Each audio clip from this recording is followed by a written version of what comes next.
This is the CaribWorld News. I am Clifton James. Even though seabird harvest and egg collection are not permitted by legislation of both Grenada and St. Vincent and the Grenadines, research by the Environmental Protection in the Caribbean shows that the practice continues to occur primarily amongst fishing communities and people in the country who normally hunt.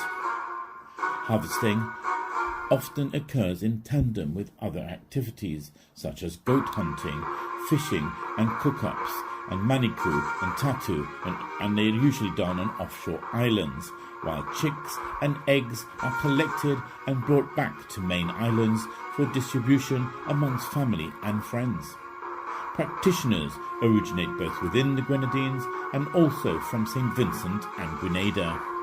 Despite lockdowns and restrictive movements during COVID-19 in recent months, EPIC has received increased reports of seabird harvesting during this time. In one case, a single individual was found to have harvested almost 40% of the brown booby chicks on one island. One species, the masked booby, no longer nests in the Grenadian Grenadines, while only 6 pairs were found in the most recent survey of St. Vincent Grenadines, where the decline is likely to have been in part caused by overharvesting. Dr. Neil McCann said colleagues in Botswana, the South African country, have spotted more than 350 elephant carcasses in the Okavango Delta since the start of May. No one knows why the animals are dying, with lab tests on samples still weeks away, according to the government. Botswana is home to a third of Africa's declining elephant population.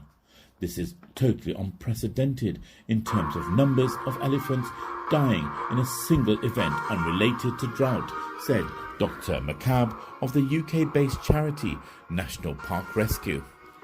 Back in May, Botswana's government ruled out poaching as a reason, noting the tusks have not been removed. There are other things which point to something other than poaching. Is it only elephants that are dying and nothing else? Dr. McCann said, if it was cyanide used by poachers, you would normally expect to see other deaths. Dr. McCann has also tentatively ruled out natural anthrax poisoning, which killed at least 100 elephants in Botswana last year. But they have been unable to rule out either poisoning or disease. The way the animals appear to be dying, many droppings on their feces, and sightings of other elephants walking in circles points to something potentially attacking their neurological systems, Dr. McCann said. Either way, without knowing the source, it is impossible to rule out the possibility of a disease crossing into the human population, especially if the cause is in either the water sources or the soil. Dr. McCann points to the COVID-19 pandemic, which is believed to have started in animals. Yes, it is a conservation disaster, but it also has the potential to be a public health crisis, he said. Federal authorities in New York on Wednesday seized a shipment of weaves and other beauty accessories suspected to be made out of human hair taken from people locked inside a Chinese incarceration camp. U.S. Customs and Border Protection officials told the Associated Press news agency that 11.8 tons of hair products worth an estimated $800,000 were in the shipment, and these were mainly destined for Caribbean and African Americans.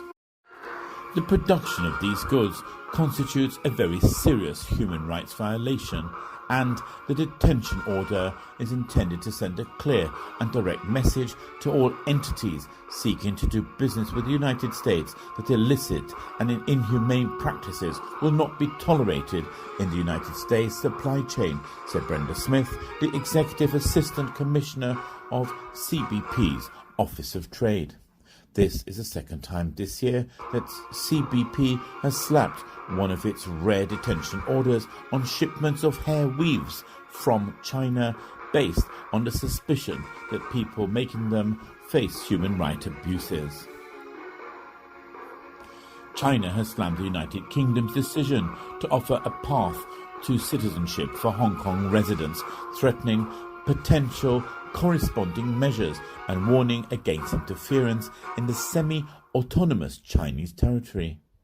In a statement on Thursday, the Chinese embassy in London stressed all Chinese compatriots residing in Hong Kong are Chinese nationals and said the United Kingdom offer was a violation of past communications between the two sides, the UK and China.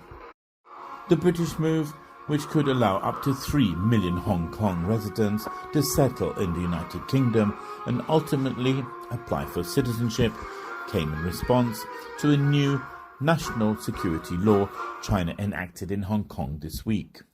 Hong Kong, hundreds of people were arrested after Chinese security law protests, but with Beijing seeking to punish what it calls separatism and foreign interference in Hong Kong, critics fear the legislation could put an end to the city's autonomy and freedoms, including the right of free speech and assembly.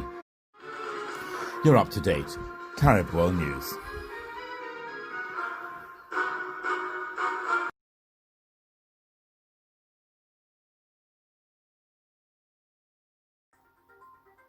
For local flights, contact CaribJet 439 4444 or caribjet.com.